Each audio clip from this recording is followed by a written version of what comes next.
exposing a Glasgow-based, heartless, ruthless Nigerian scammer. He goes by the name Kolawode Roland Kosile. He's originally from Ibadan in Nigeria. This guy is one of the most ruthless and heartless scammer you will ever hear about. Safira, can you please explain how and why you gave money to Kolawole? Okay, thank you, Francis. I'm an agency, I'm a carer. I met Kolawole at work where he works. And because he's a Nigerian, we speak the same language. So we became friends and we exchanged numbers. That was how I met him, and that was in April. And when my family even came in April ending, I told him, we kept talking because we became friends. And it was in September, I wanted to change my visa because I was on a student visa, to change it to extend my visa. And I put a coach through him because I've seen him as my brother and we've met already. We've been talking. Well, I don't know where he stays, but I see him at work when I go there. So I messaged him that, can he lend me some money? He said, what I want to use the money for? As a trusted person, as I think he was a trusted person then, I told him what I'm using money for, that we want to do post-study and we're a family of 4. So he said, I don't need to do post-study. That post-study is wasting of money and it's just for 2 years. But there is a place that I can get a COS, but I might not get it in Glasgow, but I can get it in Perth and Falkirk. And he introduced a guy to me. His name is Toye.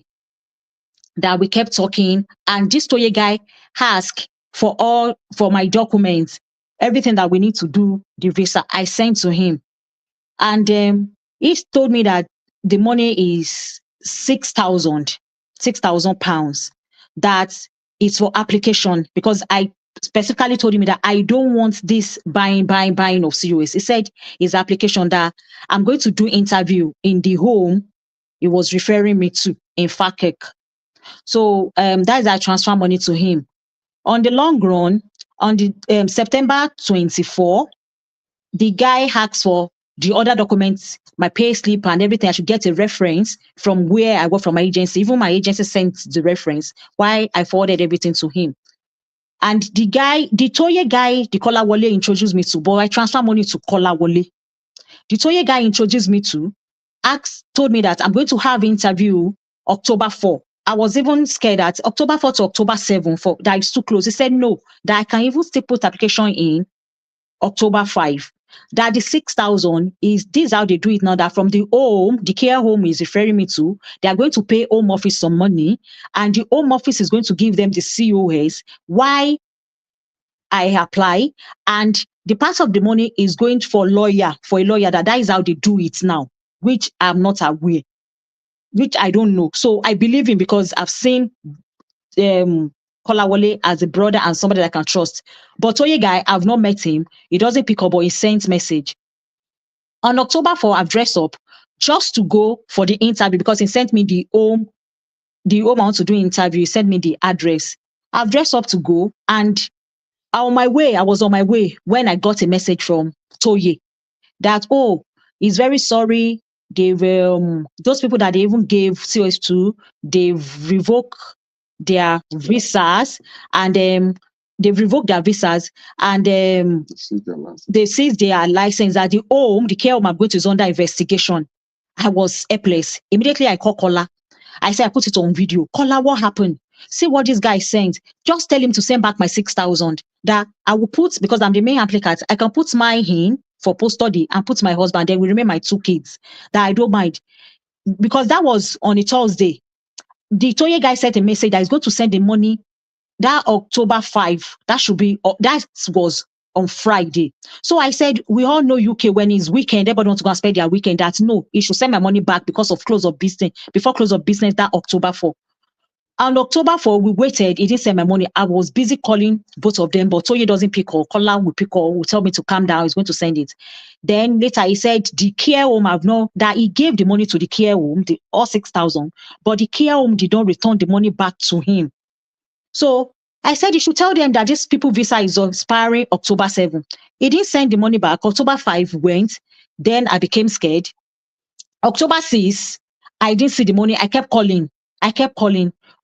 That when it was October 6 in the evening, I was going to work when he sent me a message that he's going to give me 3,000 out of the money, out of the 6,000. So I called my husband. My husband like, don't collect 3,000. Is it 3,000 pounds you gave him or you gave him 6,000? I say yes. He said, don't collect 3,000.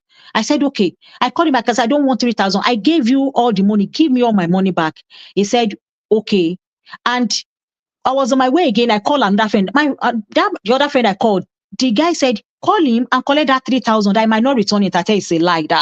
Why won't he return back my money? He knows my visa is going to expire in a day, in 2 days rather. So I called him back. Immediately he told me. So they told you when I called him, he didn't pick. He sent me a message that he's very sorry because I sent him a voice note. He should give me my money. He said he's very sorry that 3,000 I refused, that we are 4 on him, that I have given the 3,000 to one of us. That as far when I said I needed my full money, but I should wait. He's going to give me the money on a Sunday. Sunday, he did give me the money until October 7 in the morning. Then I was helpless. So I was kept sending him message. I was calling Kola. Kola did not even pick my call again. So I became scared. On the way coming back, because I did a night shift, coming back home, I received a message from the Toye guy. And the Toye said, oh, at now there's nothing he can do. He's in a mess more than the way I am, that I should please ma. I should send mail to Home Office and tell Home Office that I can't do the application now. So immediately I started calling, he did pick. I called both of them, none of them pick. And I sent a voice note to him that, what will I tell the Home Office? What is the justification? For me, said, okay, I don't want to put in my application. Or what is the justification? Nobody is sick. He said, everybody are doing it. The others are doing it. I said, no. That even if I don't know anything about UK, there have to be a reason and you have to attach it. He didn't send the money on the 7th. When it was 5 p.m., I spoke to that my friend. I said I should collect 3,000. The guy was like, what are we going to do? Sherry, you cannot be an overstayer. You've been here for 2 years. It's not now you'll be overstayer. Okay, I have a credit card. The guy paid my own. My IHS came up, paid, but my husband, he paid application for my husband, paid application for one of my kids. Then he couldn't make the fourth payment because his credit card couldn't carry us. And he made the payment. He said we should do that first. October 8th, I kept calling. And now, this time around, both of them don't pick. Until Sheriff, okay, just 1 minute. okay, We all know how hard it is to make money abroad. Nobody gives you anything. You have to work for everything. For yes, somebody whose visa is due to expire on the 7th of October, this Nigerian who is a Yoruba person, he met another Yoruba person at work and he knew the circumstances that this lady was, and he exploited her vulnerability. This is wrong. Nigerians are scamming Nigerians, and the saddest part is that you know that immigration is hanging on somebody's head and you are taking exactly. advantage of them. This is wrong. We have helped people claim their money back. As at this week, we got 5,000 back. We have now claimed 71,000 pounds back for victims of COS, and we did not take a penny. We have been able to do this with your support. You can show our appreciation to what we're trying to do by giving this video a like. If you live in Scotland, the face on this thumbnail is the face of Kolawole Roland Kosile. This guy, we understand he was a prominent Yahoo boy in Nigeria before he came to the UK. Make sure you share this video and give it a like. This video needs to go viral. Go ahead. So what happened after when you realize that this man has scammed you? Another good Samaritan came in and lent you the money. What happened with your transaction with Kolawole? So I kept later, the middle of October, Toye sent me a message again. I said, oh, he's very sorry, he couldn't pick my call. You need to sell some property in Nigeria to return back my money. And then Kolawole picked. Kolawole said the reason he didn't pick is because he doesn't even know what to tell me, that he has been sick, he had food poisoning, he sleeps and he didn't go to work. I said, okay, give me back my money. At least I'll be able to pay those people I use his credit card. We all know how credit score like here in UK. He said I should not worry. They later on the yes, that middle of October, the guy said he's going to pay me back. He didn't pay. And when I sent a message again, he said the house he wants to sell in Nigeria, that even they've transferred the money to him, but they got to know that it's government acquired. So he couldn't sell the house again. And now he's going to give me my money November 4. That he's going to gather his wife's money and his salary to give me, but he's going to give me 4-5. That was what Toye sent as a text message. Kolawole now said that when he gets his own wages, he's going to add 1,005 to it just to close all this. Because Kolawole did not know that we've already put in application. He thought we are overstayer. During that course, Kolawole even sent me immigration link. Send me one link for, I think, for people that are having issues with immigration, that those people that help them. When he sent me link, I said I cannot call them because he thought we are overstay anyway. I said, what will I tell them? Will I tell them somebody took my money? That is why I want them to help me. That I don't want that link. That my husband said no. So we kept going. November 4, I spoke to Kolawole and Toye, I sent him message because he doesn't pick up. Toye said, don't worry, madam, by 4 p.m. you will get it, that November 4. When it was 4 p.m. to send Toye message, Toye have already blocked me, blocked my WhatsApp number. So, but you suspect that there is no Toye because you've I never suspect there is no Toye. Never seen Toye's face. So you suspect that it is Kolawole playing with 2 years. And he was acting to be Toye. And yes, the saddest part is that he knows at that time that you and your husband, you have few days to remain in the UK or else you'll be kicked out. Don't forget to share this video. Don't forget to give this video a like. With your support, we will bring this man to justice. So what now happened after all these things? He blocked me. Toye blocked me. I called Kolawole. Kolawole said he doesn't even understand again that the Toye guy have blocked him. So immediately I spoke to another friend. That friend said, oh, auntie, because the guy used to call me auntie, these people have scammed you. Can't you read the line? Report this guy's accounts. I said, how am I going to report it? He told me everything to tick the account as fraud. And I should add everything, the WhatsApp chats and everything, I should add it there. So I reported his account November 6. So they told me they will get back to me everything, that they will get back to me by 21st of November. By 21st of November, the bank got back that they couldn't get the money.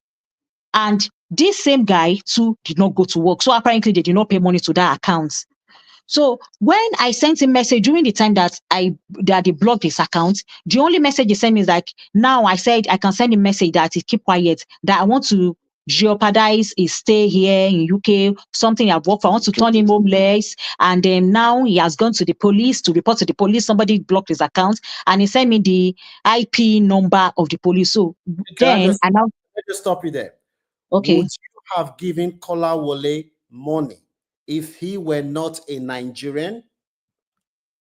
No, I would not, because I don't know. I believe we should be warned when we are outside Nigeria. We should be warned. Even if it's Yoruba, Igbo, outside, we should be warned. We are Nigerians. Or the fact that he is from Ibadan and you're from Ondo. Did that cemented the trust because you thought, oh, this is a Yoruba, I'm a Yoruba, I can trust him? Yes, and we've been talking from that April before that September. We talk at length like brothers. He will ask me some advice I will give to him. So I've seen him that he's somebody I can rely on. He even spoke to my husband, advice that if you just come like that, like a guy to guy advice. If you come to UK, this is what to do this work, he will give you more money, do this, do that. It might be stressful. So I've seen him like a family. Okay. Even when he said he wants to open his house, he invited us, just that we had no chance to go. So I've seen him like a brother. That is another brother that I have here. Okay. So for 99% of the scams we are dealing with involves Nigerians and Zimbabweans scamming people from their country. This is absolutely wrong. You know somebody is dealing with immigration control, the most vulnerable stage in their life, when they do not know whether they will be kicked out of the country or be in the country, and you decided to exploit their vulnerability. Even if the person forgives you, God will not forgive you because that is wrong. You can show appreciation by giving this video a like, sharing. Anybody that knows Kolawole Roland Kosile, make sure you tell him to reach out urgently. We will release another video in 10 days' time, Kolawole. If you do not pay this money, we will then involve your employer by naming your employer's life and tag them on the second video, because we know where you work, so that your employer will know the kind of person you are. And the Home Office, your record is now on. You will apply for indefinite leave to remain when the time comes. Your face is now in the public domain. So the ball is now in your court to follow the path of honor by returning this money, or else you will dig yourself into more